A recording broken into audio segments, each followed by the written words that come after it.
on and so forth. So after I gather her information from the HIPAA forms and that questionnaire, I have to log on to a statistical database designed by MSU. It's called RICS.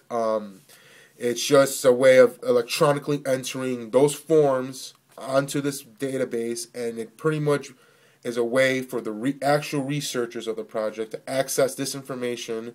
And then aside from that information, she also, the other thing we collect from her are her blood and urine samples that are extra that normally go to waste after she sees her family practitioner.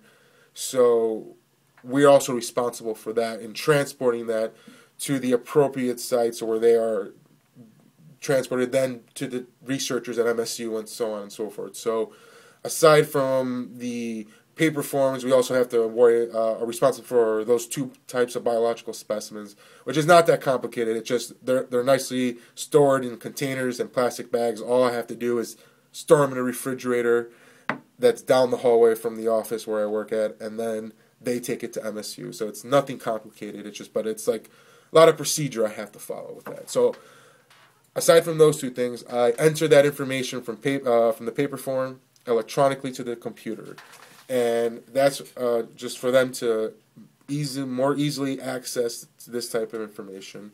And these are screenshots that I printed off. It's just like of what they look like once I'm on there, and like I'm not gonna spend every slide. There's like 15 or 20 of them, but like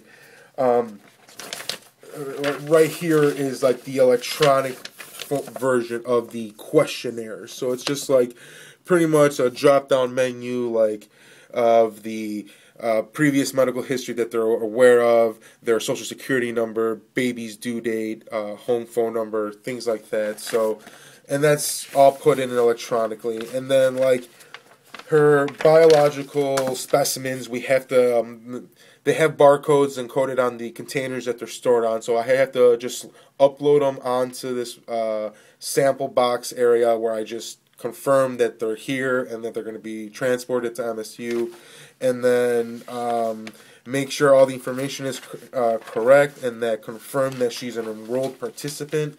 And then once I hit submit, she is an officially all her health information that she disclosed to us has been electronically updated to our database from paper to electronic forms, and then all in accordance to the HIPAA privacy policy. So even by mentioning their names outside of the research confines, I'm already violating one aspect of the HIPAA privacy policy. It's very limited to what you can say. Like I'm always overly cautious. Like I always try to refer to them as just like as generic as possible. It's just woman, just leave names out of it. Just just to be cautious.